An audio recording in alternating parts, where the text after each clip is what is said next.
आप देख रहे हैं सिटी 24 न्यूज़ चैनल।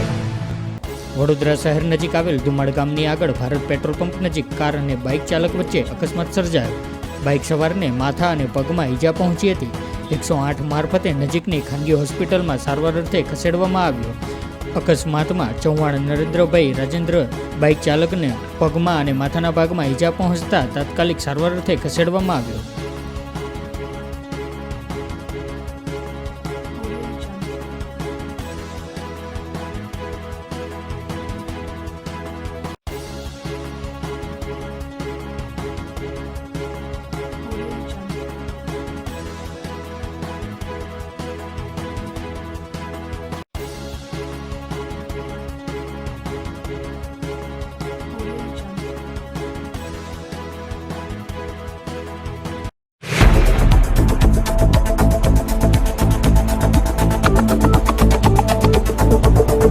आप देख रहे हैं सिटी 24 न्यूज़ चैनल।